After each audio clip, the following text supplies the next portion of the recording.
You could leave life right now. Let that determine what you do, say, and think. Marcus Aurelius.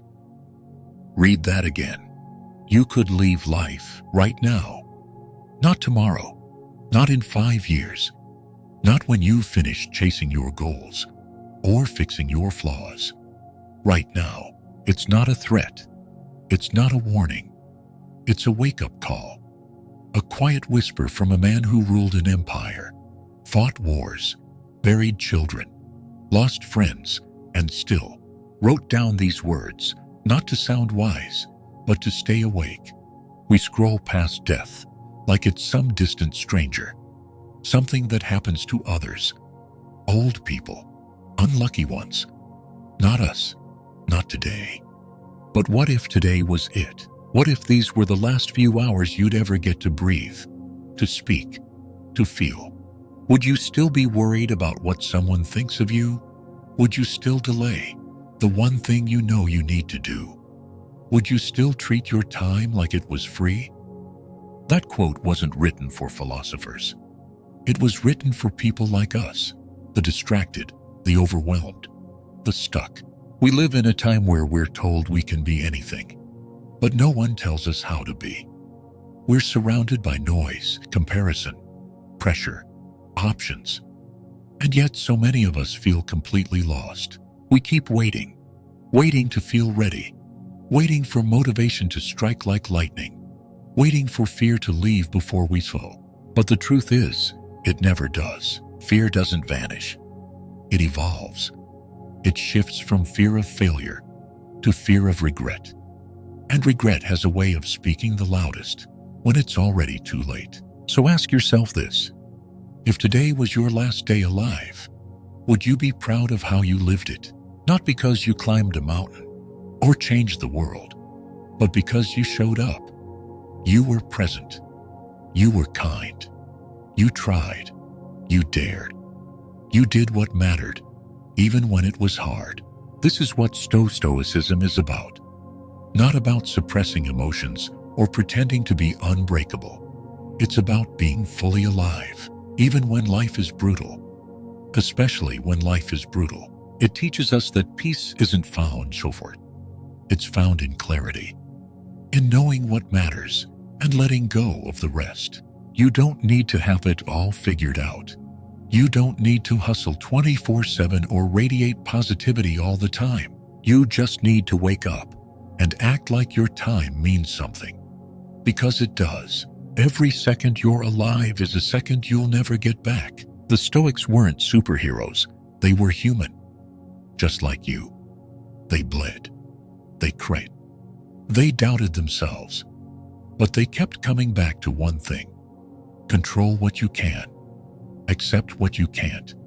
Face both with courage. And maybe that's all we need. Not a perfect life, but a powerful one. A life that isn't wasted scrolling, hesitating, regretting.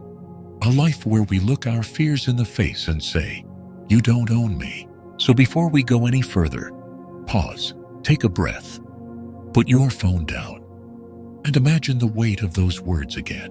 You could leave life right now. Let that determine what you do, say, and think. Let that wake you up. Because this isn't just another video. It's an invitation to return to yourself, to strip away the noise, to face what you've been avoiding, to rebuild your inner core. In the next few chapters, we're going to walk through 6 Stoic principles that can transform the way you live, not by changing the world around you, but by changing the way you move through it. No fluff, no hype, no false promises, just timeless truths, tested in battle, exile, heartbreak, and silence. And you'll see, the strongest version of you isn't out there waiting. It's already here, buried beneath doubt, distraction, and delay. It's time to bring it back. Let's begin. Principle number 1. It is in small deeds that greatness is born. It started with a cup of cold water, nothing special, just a simple habit. A man woke up every morning, walked to the kitchen, and drank a glass of water. He didn't miss a day, not even when he was tired. not even when he had 5 minutes to catch a flight. It was small. It was quiet. It didn't change his life until it did. Because after a week of drinking that water, he added 1 minute of breathing. After a week of breathing, he added 5 minutes of stretching. After that, he started walking, reading, sleeping earlier, waking up clearer. A year later, he was unrecognizable, healthier, calmer, stronger, not because of some massive breakthrough, but because of one good glass of water, done it every day. We talk about greatness like it's some far-off mountaintop, some explosion of talent, some viral moment, but the Stoics didn't see it that way. To them, greatness wasn't loud. It wasn't glamorous. It wasn't something you chased. It was something you became, one tiny act at a time. Marcus Aurelius, emperor of Rome, wrote in his journal, "Don't waste what's left of your life in guessing what others are doing and thinking. Be concerned only with what you do and why." That's the Stoic lens. Focus on what you do, not what you say you'll do, not what you hope to do, what you actually do, especially when no one is watching. Greatness then is not one giant decision. It's 1,000 tiny ones, unseen, uncelebrated, unsexy. It's making your bed when it feels pointless. It's finishing the final rep when no one's counting. It's saying no to distraction. One scroll, one urge, one moment at a time. It's writing one sentence when your mind says, "We'll start tomorrow." You don't build a strong mind by waiting for epic moments.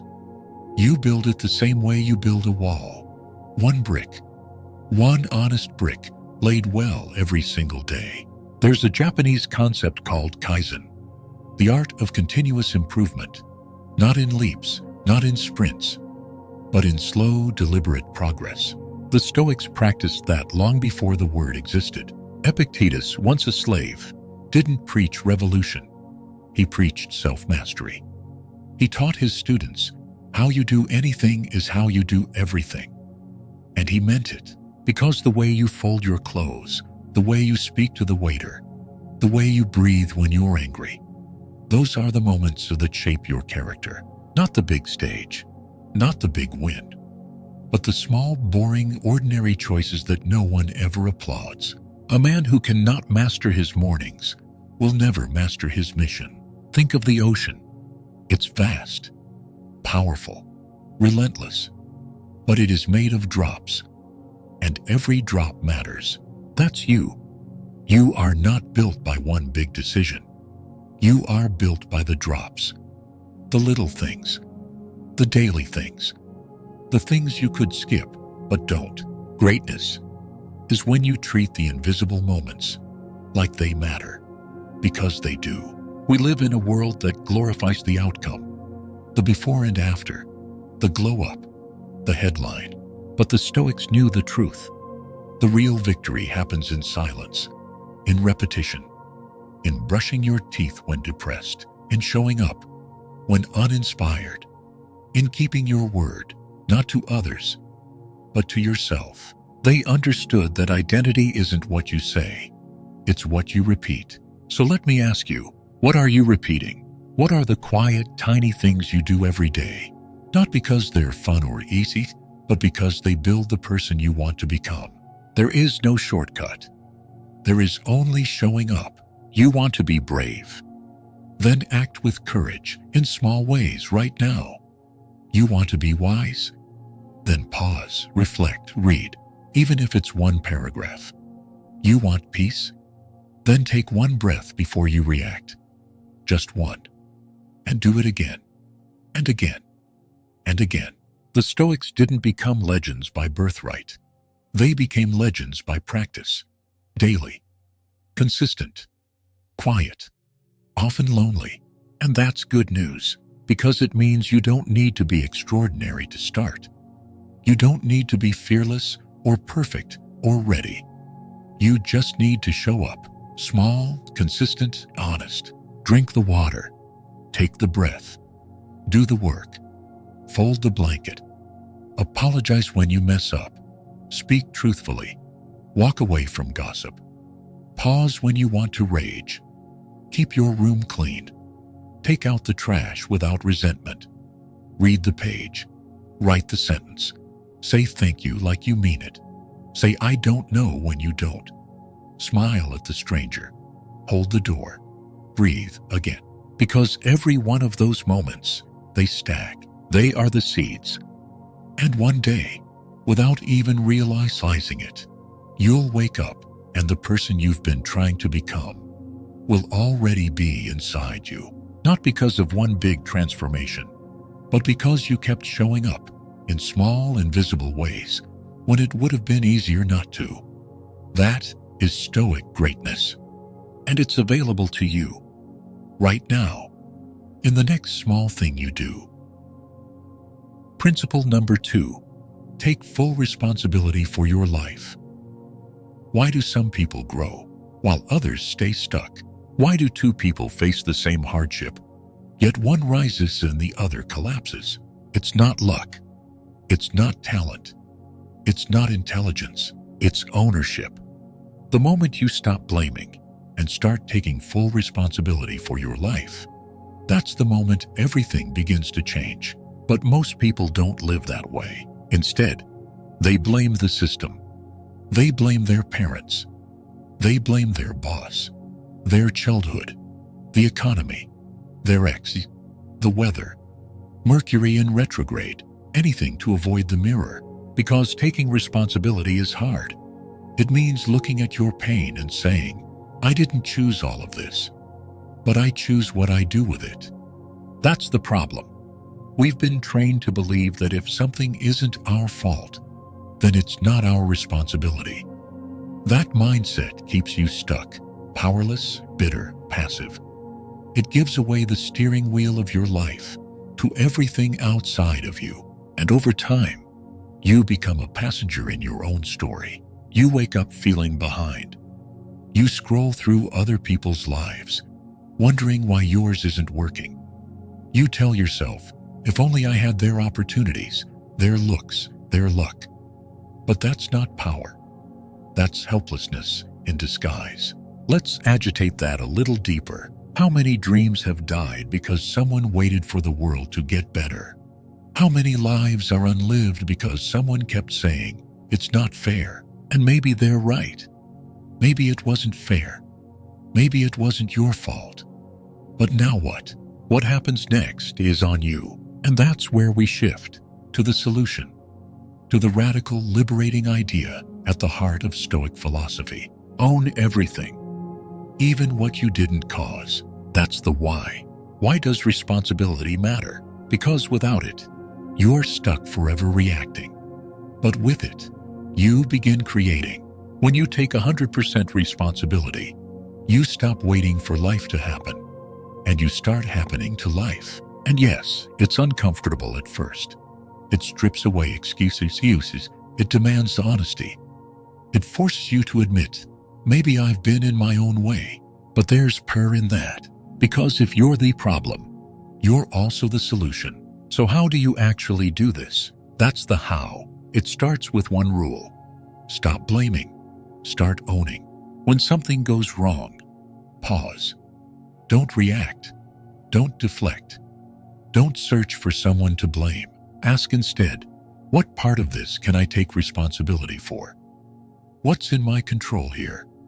How can I respond in a way my future self will thank me for? Responsibility isn't about guilt.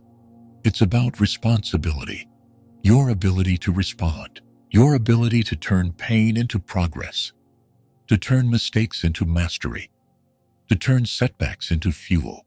The Stoics were obsessed with this. They believed the only thing you truly own is your mind, your reactions, your choices, your character. Everything else, your body, your reputation, your money, your relationships, can be taken. But your ability to respond, that's yours.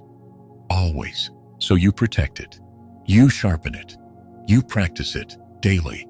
You stop saying, why is this happening to me? And you start asking, what will I do with this? That's the mindset of a leader, of a warrior, of a free person. Now let's talk about the what. What does it look like to take 100 responsibility? It looks like getting up when you don't feel like it. It looks like apologizing first. It looks like doing the hard thing without being told. It looks like saying, "This is my life. I don't control everything, but I'm accountable for how I live it." It's realizing that every thought you think, every word you speak, every habit you repeat, shapes the reality you walk in. And once you see that, you stop waiting. You stop complaining. You stop negotiating with your potential. You get clear. You get calm. You get committed. That doesn't mean you never fall. It means you stop pretending the fall was someone else's fault. Look, life will break you. That's a given. You will lose. You will fail. You will be treated unfairly. But how you respond to those moments, that's where your life is written. Every time you say, "I'm responsible," you take your power back, not because you caused it, but because you refuse to be a victim of it. So here's the truth. No one is coming to save you. No one owes you your best life. No one can live it for you. It's on you. But that's not bad news. That's your greatest advantage. Because the moment you decide to own your story, your energy shifts. You stop begging life to be easier. You start choosing to be stronger. And that strength, that calm, unshakable sense of ownership, is what Stoicism is all about. It's not about suppressing emotion. It's about rising above the blame. It's about standing firm in a chaotic world and saying, "I take responsibility. I own my path. And no one gets to steer it but me." You want freedom? Start there. Not with motivation. Not with some big breakthrough. Start with responsibility. Because once you do, everything else follows.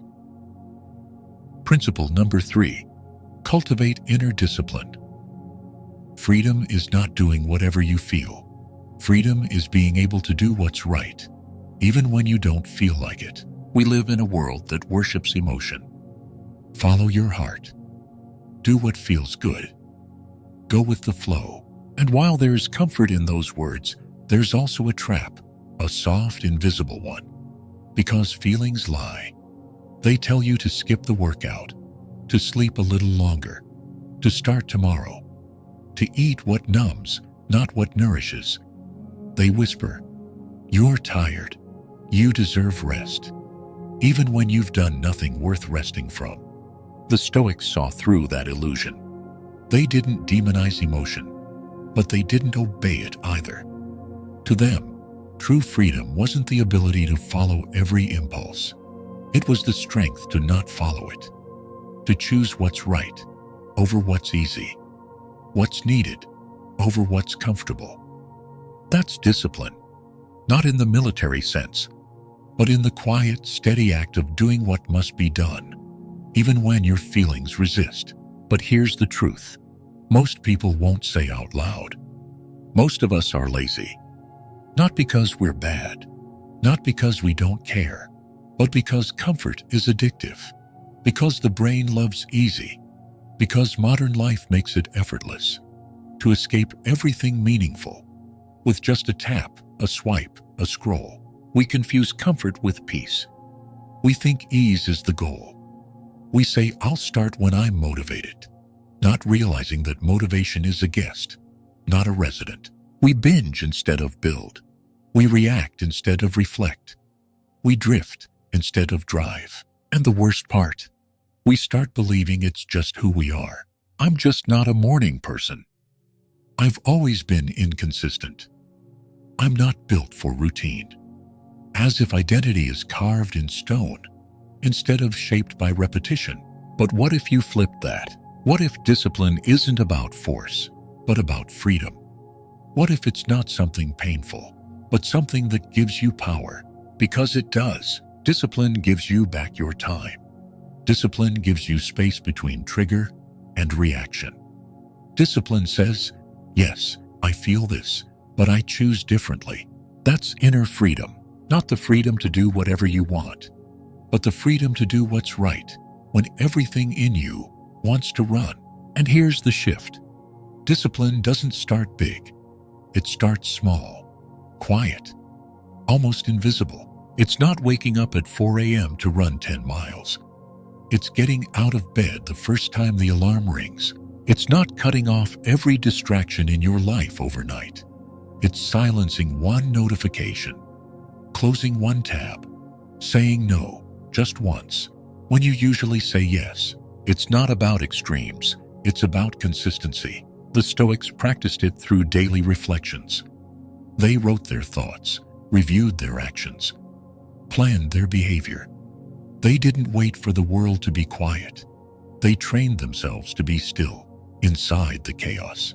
And slowly, their discipline became their freedom. Because when your emotions no longer control your actions, you're untouchable. You're no longer a slave to mood swings, to cravings, to the false comfort of just this once.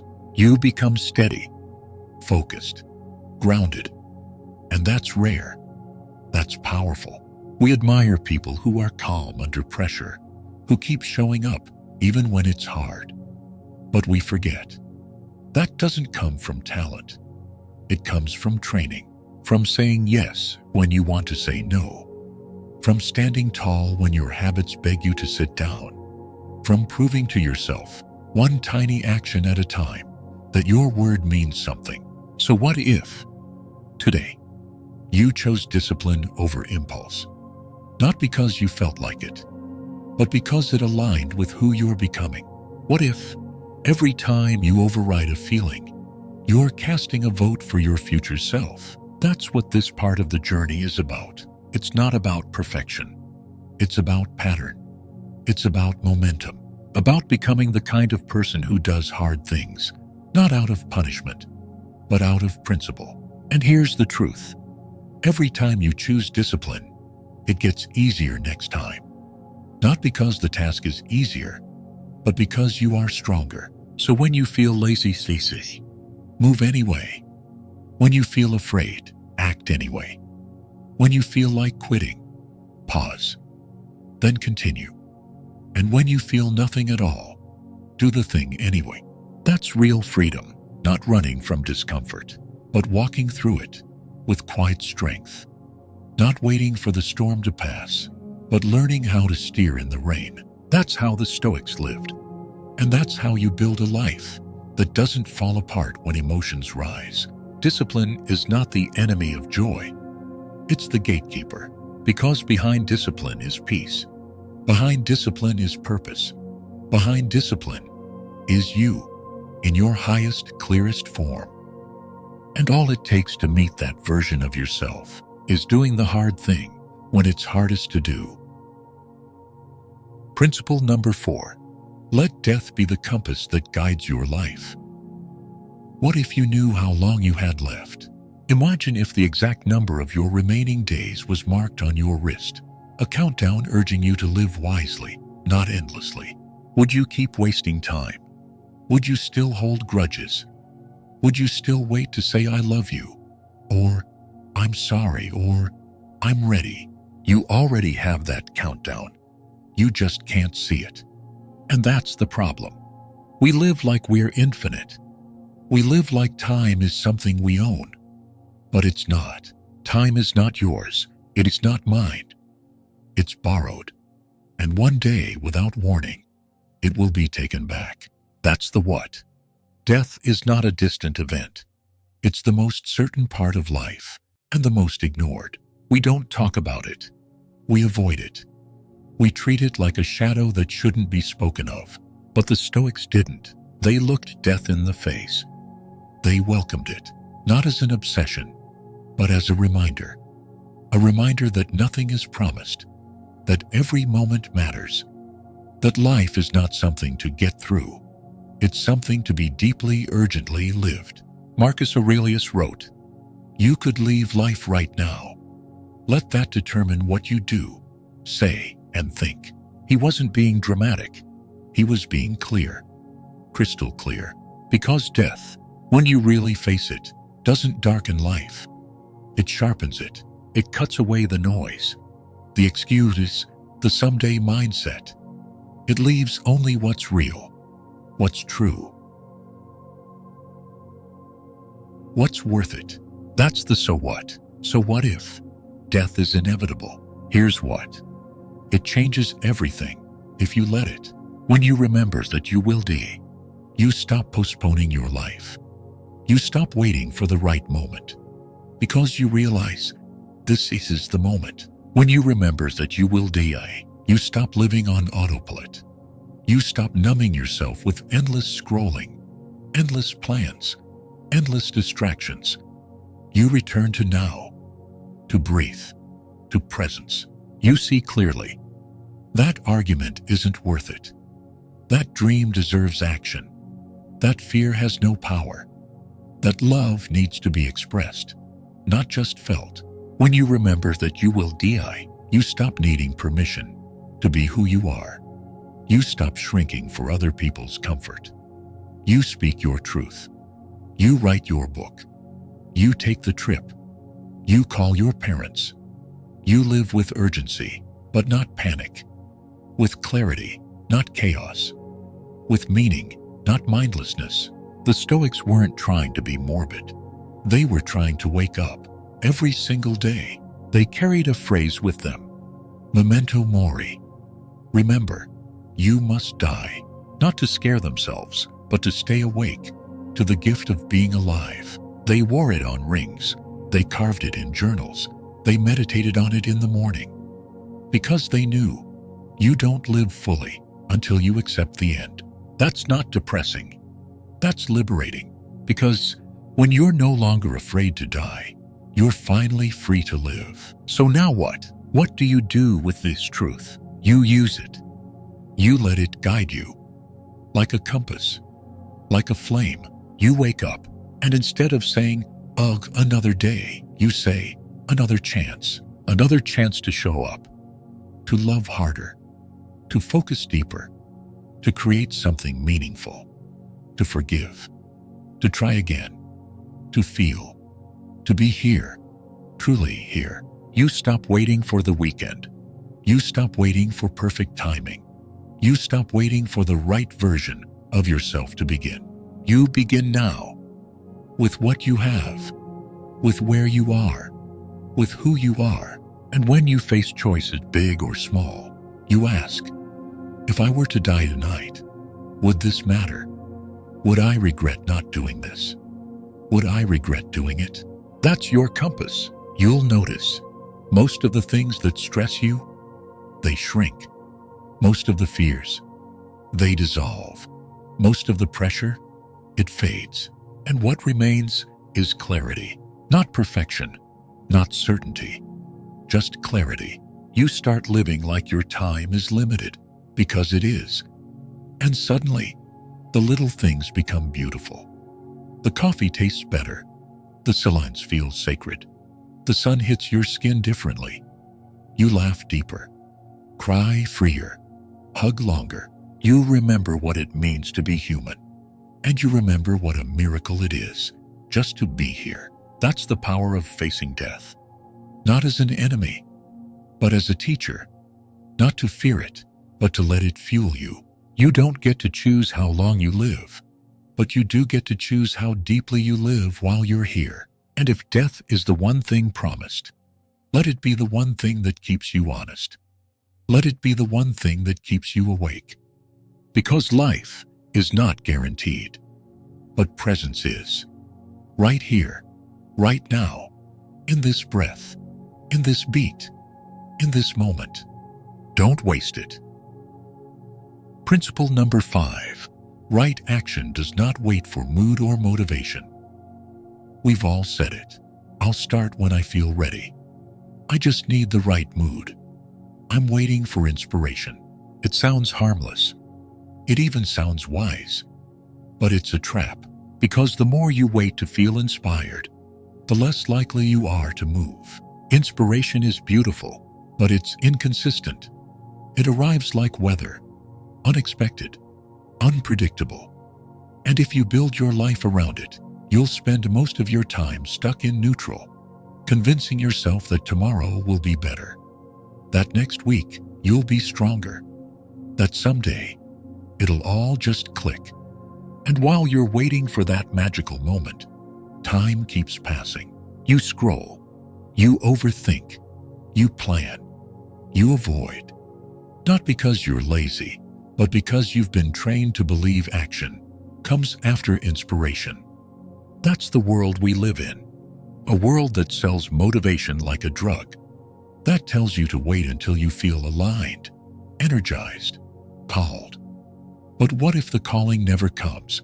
What if clarity only comes after movement, not before? We weren't meant to wait. We were meant to begin, to act, to try, to stumble forward with what we have, even when it's not enough. Because that's how strength is built, not in the mind, but in the motion.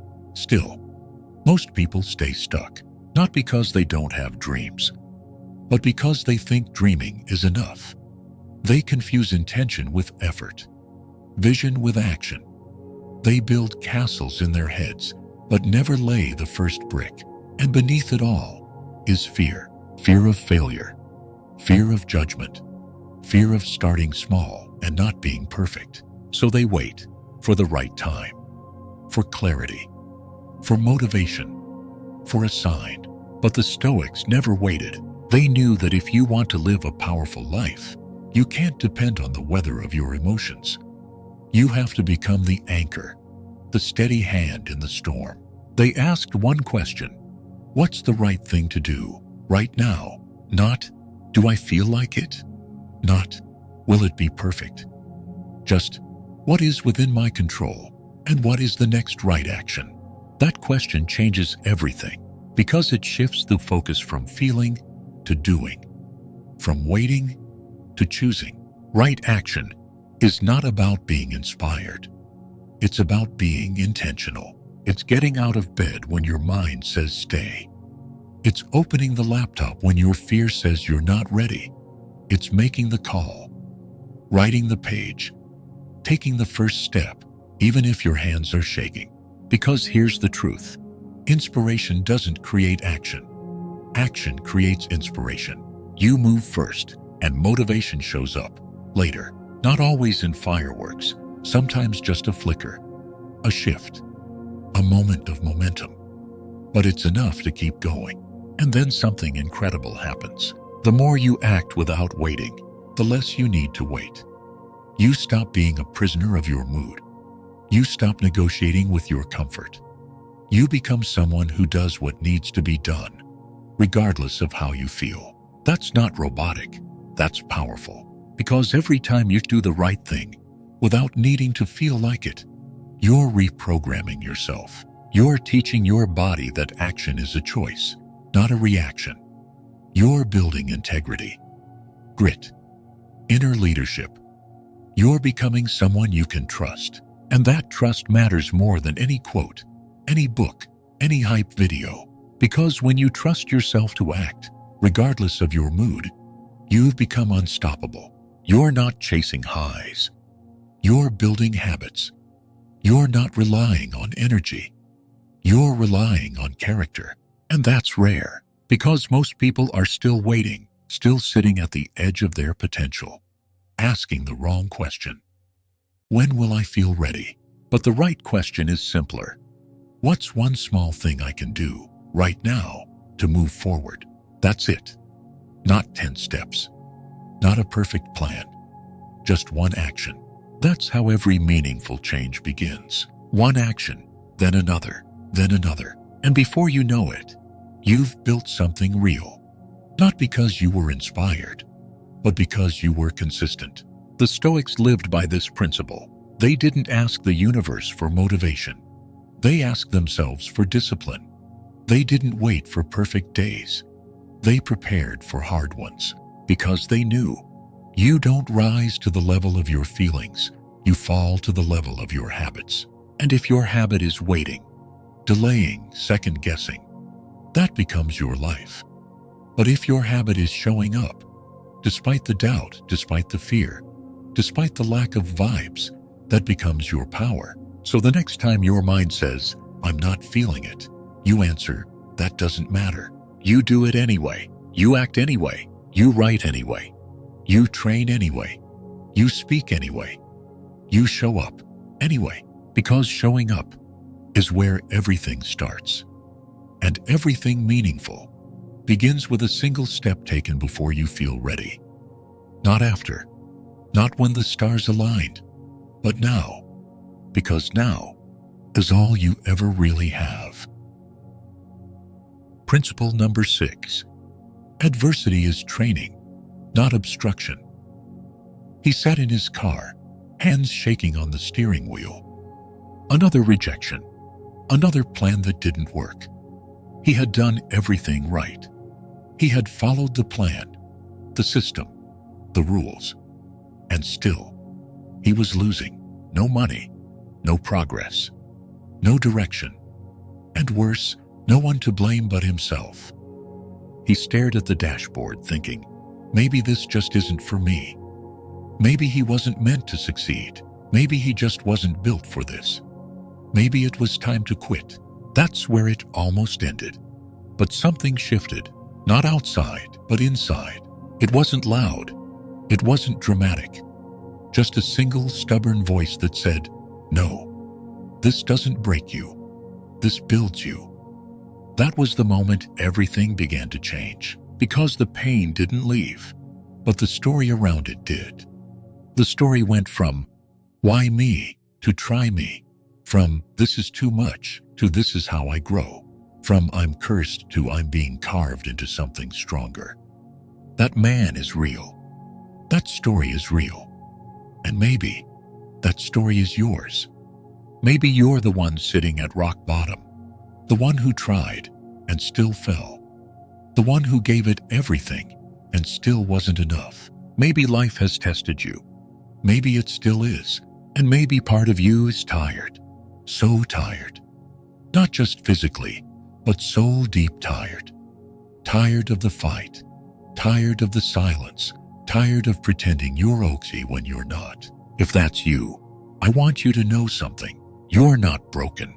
You're being forged. Before every sword is sharp, it has to survive the fire. Before every tree stands tall, it has to push through the dirt. Before every soul becomes strong, it must be stretched, cracked, reshaped. That's the before. The place where it hurts. The place where you doubt everything. The place that feels like an ending, but is secretly the beginning. Now, let's look at the after. The same man who once wanted to quit didn't. He showed up the next day. Just once. No heroics, no big comeback. Just showed up. And then again the day after. And again. And again. Until the days turned into momentum. The momentum turned into skill. And the skill turned into something bigger than success. It turned into self-respect. He didn't avoid the pain. He used it. He didn't wait for the storm to pass. He learned how to move through the rain. He didn't rise in spite of the hard times. He rose because of them. And you can too, because the pain you are feeling right now, it's not in the way. It is the way. Every struggle is a forge. Every setback is a sharpening stone. Every fall is an invitation to rise stronger than before. The Stoics believed this deeply. They didn't chase comfort. They trained for resistance. They didn't pray for easy days. They prepared for hard ones. Marcus Aurelius wrote, "The impediment to action advances action. What stands in the way becomes the way." In other words, the obstacle isn't blocking the path. The obstacle is the path. So stop seeing difficulty as punishment. Start seeing it as preparation. Stop seeing pain as a sign to stop. Start seeing it as proof that you're alive, that you're growing, that you're being shaped into someone capable of more than you imagined. The difference between the person who breaks and the person who breaks through isn't the weight they carry. It's the meaning they give it. So here's your bridge, from stuck to steady, from afraid to anchored, from lost to lit from within.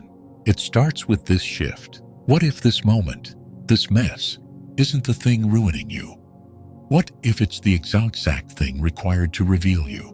What if life isn't testing you to see you fail, but to teach you who you are? And what if you're not supposed to feel ready, or fearless, or certain? What if you're just supposed to take one more step?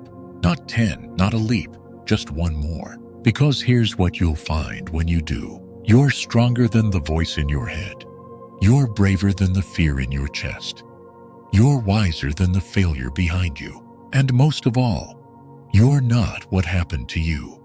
You're what you become through it. This is how resilience is born.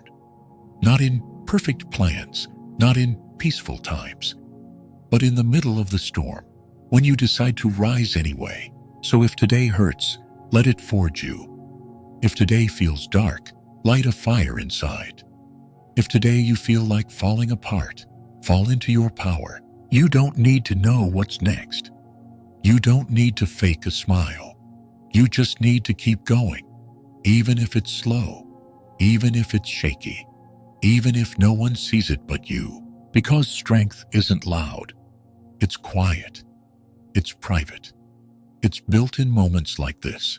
And when you look back, months or years from now, this moment, the one that almost broke you, will be the moment you remember as the one that made you. So don't quit. Don't run. Don't wait. Stand up, shoulders back, breath steady, and say it out loud if you need to. This is not the end of me. This is where I begin again, forged, not finished. You could leave life right now. Let that determine what you do, say, and think. Let that echo one more time. Not as fear, but as fuel. Not as an ending, but as a reminder that every breath you take is a chance, a gift, a moment to begin again. You've just walked through 6 Stoic principles. Not abstract ideas, but real tools. Forged in fire, tested in war, carried through heartbreak and chaos, and still standing strong thousands of years later. These aren't tricks, these are truths, and they're waiting for you to live them. It starts with the first.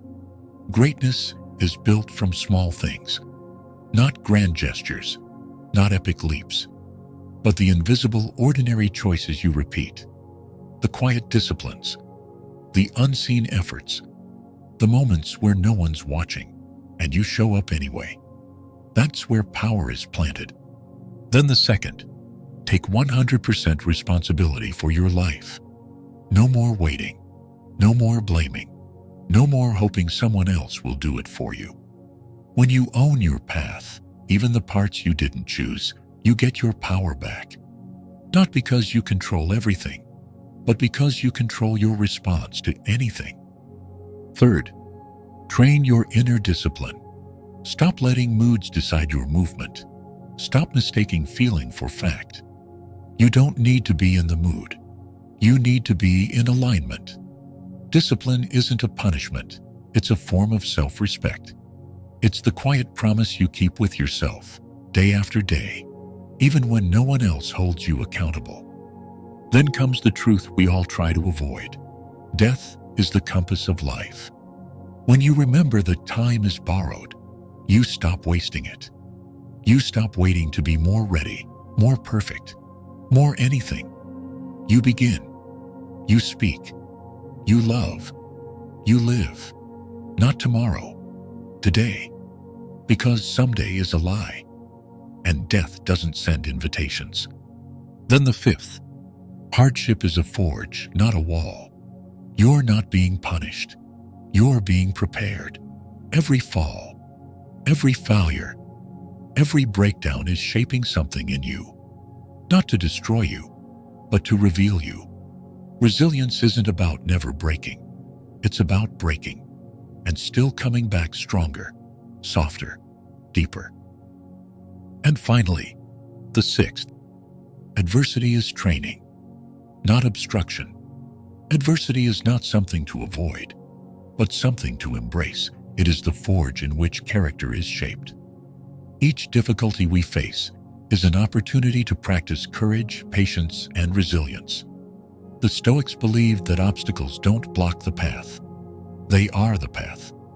When we treat hardship as training, we grow stronger, wiser. These 6 principles aren't just words. They are a new way of being, a new way of walking through the world, anchored, clear, unshakable. And the best part? You don't need to change your entire life overnight. You just need to live one moment at a time, with presence, with intention, with courage. That's what Stoicism offers. Not a life without pain, but a life where pain isn't the final word. Not a life of constant comfort, but a life of unshakable clarity. Not perfection, but practice. So here's what I ask you now. Look at your life. Where are you waiting? Where are you hiding? Where are you holding back, hoping something will change on its own? And more importantly, where can you act today? It doesn't have to be big. It just has to be honest. Drink the water. Turn off the distraction. Tell the truth. Take the first step. Forgive someone. Forgive yourself. Choose discipline over impulse. Choose meaning over noise. Choose now over someday. Because this isn't a rehearsal. This is it. This is your one wild, temporary, beautiful life. Don't let it slip by. Don't sleepwalk through your days. Don't wait for permission to be the person you already know you are. You don't need more motivation. You don't need another quote. You don't even need to finish this video. You need to begin. And if this message has reached you, not just heard but really landed, then I ask you to do 3 things. First, take action. Real, physical, visible action. Something small. Something now. Something that says, I'm not just watching, I'm becoming. Second, share this message. Send it to someone who's stuck, who's struggling, who's quiet, but strong. The ones who feel alone in their pain. The ones who need to be reminded they are not broken. They are being forged. And third, if this content spoke to you, if it stirred something real, subscribe, like, leave a comment. Not just to help this channel grow, but to plant your own flag. To say, yes, this matters to me. I'm ready to live like it. You've heard enough. You've waited long enough. Now it's your turn to act. You could leave life right now. Let that determine what you do, what you say, and who you choose to become today. This isn't the end. It's the invitation. Answer it.